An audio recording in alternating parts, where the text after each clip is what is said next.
Sorry, the last video cut off at the 15-minute mark, but we're almost done.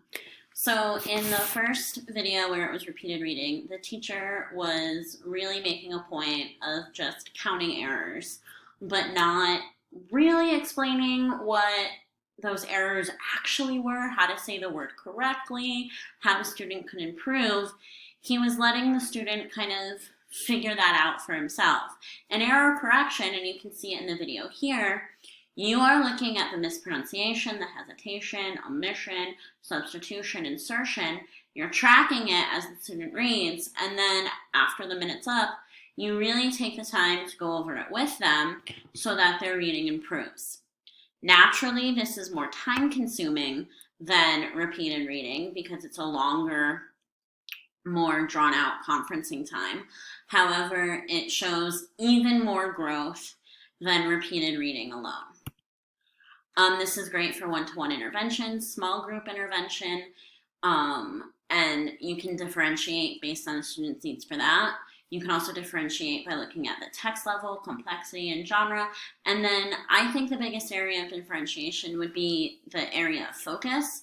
So on a student who really struggles with hesitation, really looks at a word, struggles to decode it, doesn't have the confidence to say the word when they think it is the word or are correct and knowing what word it is, you can work on bridging that gap. Other students might mispronounce a lot of words or look at a word and be unfamiliar with it and automatically replace it with a word that they know better. And by focusing specifically on each student's needs, you can improve the specific area of fluency they need to improve upon. You're not just saying, you read this many words per minute and this many words incorrectly. You're saying, well, how can we get you to read more by taking less pauses?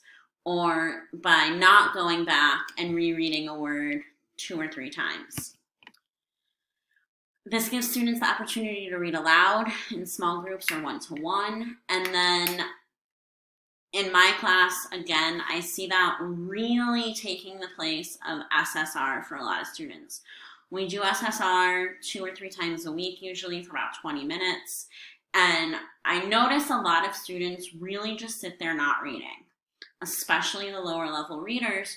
So instead of letting them be passive, this is the opportunity for myself, classroom aides, or the special education teacher to really help them improve their fluency. I also think it's a great time to conference with all students on their reading because I do that with writing. I have for the decade I've been teaching, but I've never thought to conference on reading, and that just seems, looking back after this unit, that seems ridiculous to me. If English is made up of reading and writing, why am I conferencing on one and not the other? Why am I giving students feedback on one and not the other? And I would never not give students feedback on their writing. So why aren't I paying the same attention to their reading? It's ridiculous. I'm embarrassed, but I'm glad I'm realizing it now. So to monitor this, it's really just a matter of keeping a running record. All of this is pretty concrete information.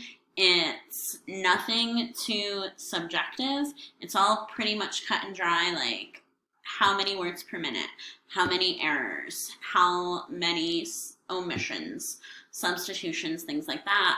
And then I think it's great to allow students to keep their own record so that they have tangible evidence that they're improving, that they are getting better at something, and that it's easier and it's better and they're crushing it. And they can be really proud. So some of the questions that might pop up, really, can oral repeated reading with or without corrected feedback be incorporated into small group instruction since it involves those corrections?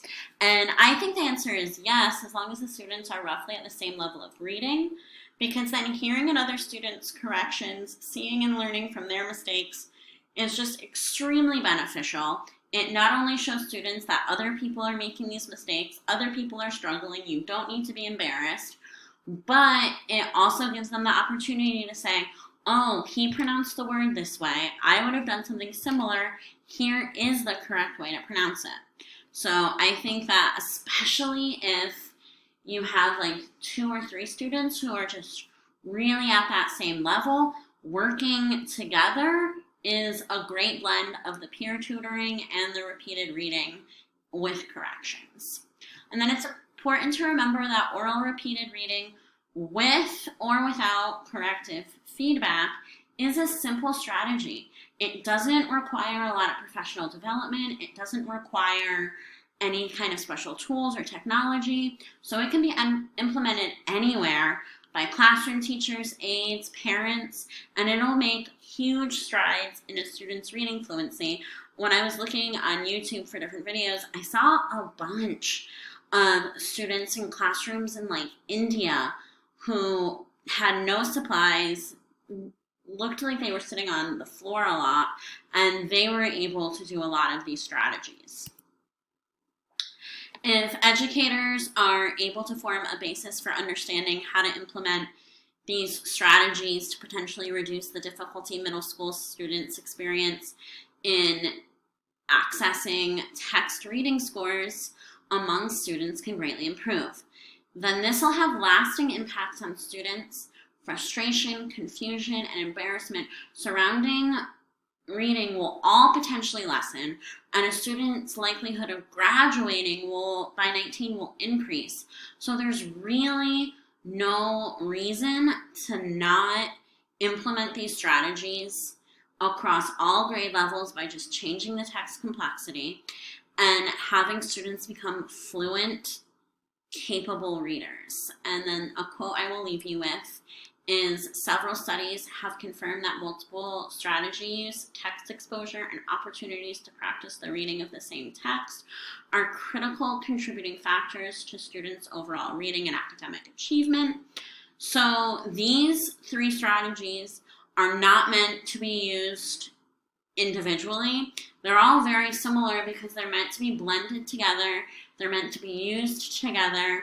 I intend to incorporate them into my classroom as one idea, not 3 separate concepts, so that all my students are able to improve their fluency in the best way that works for them. And it's just my references. Thank you so much. I'm sorry this was too